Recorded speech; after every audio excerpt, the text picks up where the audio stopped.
हर हर महादेव, जय श्री महाकाल। हनुमान चालीसा की सिद्धि किस प्रकार की जाती है?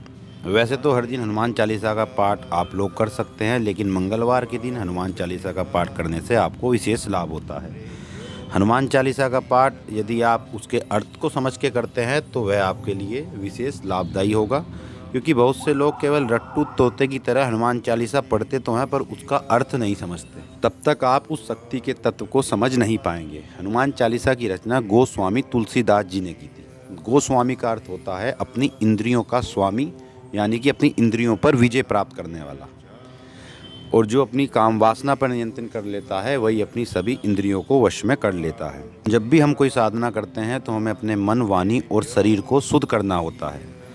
मन शुद्धि से यहाँ अर्थ यह है कि आप किसी भी स्त्री को देखकर अपने मन में गलत भाव ना पैदा करें। वाणी शुद्धि से अर्थ है कि आप किसी के बारे में अपशब्द ना कहें, किसी की निंदा ना करें।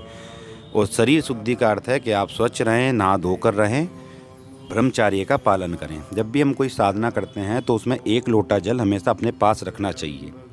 जल या पानी जीवन के लिए तो महत्वपूर्ण है ही, साथ ही इसमें कई आध्यात्मिक गुण भी बसे हुए हैं। हमारी सनातन परंपरा के अनुसार जल पंचभूत तत्वों में से एक है और इसे देवता के रूप में स्वीकार किया गया है। पानी में यादों को कायम रखने की क्षमता होती है। पानी के इन्हीं आध्यात्मिक गुणों के चलते प्राचीन काल में भी ऋषि मुनि अपने साथ जल से भरा कमंडल रखा करते थे। हनुमान चालीसा का पाठ करते समय अपने पास आपको एक पानी का लोटा अवश्य ही रखना चाहिए, जिससे हनुमान चालीसा की शक्तियाँ जो हैं वह बनी रहती हैं। हनुमान चालीसा का पाठ करने के बाद इस जल को आप पी भी सकते हैं, जिसको पीना बेहद ही लाभकारी माना गया है। इसको आप अपने घर में भी छिड़क सकते हैं, जिससे कि आपके घर की जो भी नकारात्मक ऊर्जा है वह तुरंत स्थान छोड़कर वहाँ से भाग जाएगी। हनुमान चालीसा को सिद्ध कैसे करते हैं, इसके लिए आपको 108 पाठ रोजाना करने होंगे। 108 पाठ आपको 21 दिन तक या 41 दिन तक लगातार करने होंगे। आपको लाल आसन लेना है, पूर्व या उत्तर की ओर आपका मुख रहेगा। एक चौकी लेनी है, उस पर लाल कपड़ा बिछाना है और आपको हनुमान जी की कोई मूर्ति या हनुमान जी की कोई तस्वीर अपने सामने रख लेनी है। और जब आप चालीसा का पाठ करें तो आपको हनुमान जी को ऐसे महसूस करना है कि वे स्वयं आपके सामने बैठकर आपका चालीसा का जो पाठ है वह सुन रहे हैं। जब तक आपका उनसे मन से कनेक्शन नहीं होगा तब तक आपको कोई भी शक्ति महसूस नहीं होगी। आप 108 पाठ के लिए काउंटिंग के लिए आप चने के दाने ले सकते हैं। 108 आप चने की दाल ले सकते हैं, या आप उड़द की जो दाल होती है उसके भी दाने ले सकते हैं। 2 कटोरी ले लें, एक कटोरी में उसको भर लें और जब आपका एक पाठ हो जाए तो एक दाना उठाकर दूसरी कटोरी में डालते रहें। ये तरीका सबसे सरल है काउंटिंग करने का। और भोग प्रसाद में आप उनको 2 लड्डू लगा सकते हैं। आप गुड़ चने का भोग लगा सकते हैं और गुड़ की डली पर थोड़ा सा घी लगा दें, ये सबसे उत्तम भोग है। आप एक मीठा पान लगा सकते हैं और आपको उन पर लाल पुष्प चढ़ाने हैं। यदि आपके पास संभव हो तो 108 पुष्प ले लें और हर एक चालीसा के पाठ के बाद आपको 1 पुष्प हनुमान जी को समर्पित कर देना है। जैसे ही आपके 108 पाठ होंगे, आपके 108 पुष्प जो है उनको समर्पित हो जाएंगे।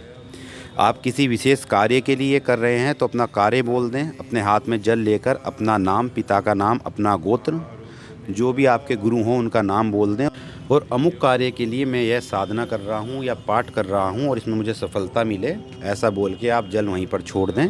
और फिर आप 108 पाठ आपको करने हैं। सबसे पहले आपको गणेश जी की पूजा करनी है। गणेश जी का ध्यान करके, अपने गुरु का ध्यान करके उनसे यह प्रार्थना करनी है कि आपकी जो साधना है उसमें किसी भी प्रकार की विघ्न बाधा ना आए, क्योंकि गणेश जी विघ्नहर्ता हैं। तो सबसे पहले उनके एक मंत्र की माला की जाती है, ओम गंग गणपते नमः। यह आपको स्तुति कर सकते हैं। उसके बाद आपको यह क्रिया करनी है। हनुमान चालीसा के पाठ से पहले आपको श्री राम जय जय राम का जाप करना है 5 मिनट तक, या आप ओम राम रामाय नमः का जाप कर सकते हैं 1 माला। और जब आपके पाठ पूर्ण हो जाएं तब भी आपको यही प्रक्रिया करनी है। श्री राम जय जय राम का पाठ करना है 5 मिनट तक, या आप ओम राम रामाय नमः का जाप कर सकते हैं। अब आपको इसमें अनुभव क्या होंगे, आपको सपने में एक बहुत बड़ा वानर दिखाई देगा, जैसा कि गोरिल्ला टाइप होता है। वो कितने भी बड़े आकार का आ सकता है, 50 फुट 60 फुट बिल्डिंग जितना भी आपको दिखाई दे सकता है। या बहुत सारे बंदर आपको घेर के बैठे होंगे जो आपसे प्रेम कर रहे होंगे, या आपको दिखाई देगा कि आप बंदरों को अपने हाथों से खिला रहे हैं। पर बस ध्यान आपको यही रखना है कि आपकी भक्ति अटूट होनी चाहिए, किसी भी प्रकार का आपको मन में संशय नहीं होना चाहिए। और जब आपके 40 दिन पूरे होने वाले होंगे तब आपको हनुमान जी के दर्शन भी होंगे। स्वप्न के माध्यम से आपको पीपल के पेड़ के नीचे हनुमान जी साक्षात बैठे हुए भी दिखाई देंगे।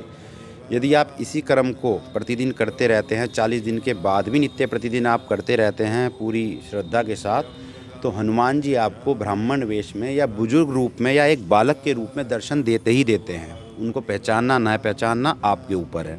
चालीसा की पूर्ण सिद्धि के लिए आपको 108 पाठ के बाद उसका 10 पाठ का हवन करना होगा।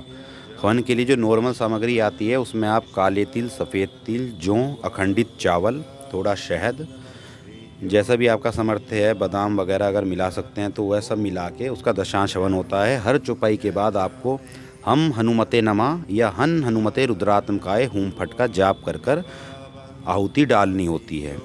जैसा कि उसमें 40 चौपाई है तो आपको सारी चौपाई के बाद ये मंत्र बोलकर आहुति डालनी है। इससे आपकी जो हनुमान चालीसा है वह जागृत हो जाएगी।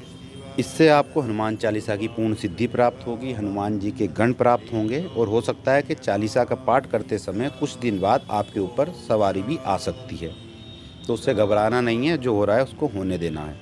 और इससे आप किसी की भी नेगेटिव ऊर्जा को दूर कर सकते हैं और बहुत से काम हैं जो आप इससे कर सकते हैं। कोई भी ऐसा कार्य नहीं है जो हनुमान जी के लिए असंभव हो, क्योंकि कलयुग में हनुमान जी जागृत रूप से उपस्थित हैं।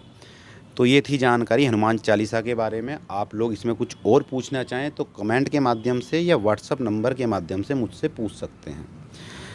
यदि आप चैनल पर नए हैं तो चैनल को सब्सक्राइब कर लें, वीडियो को लाइक करें, वीडियो को शेयर करें। माँ भगवती महाकाल की कृपा आप सभी पर बनी रहे। हर हर महादेव, जय श्री महाकाल।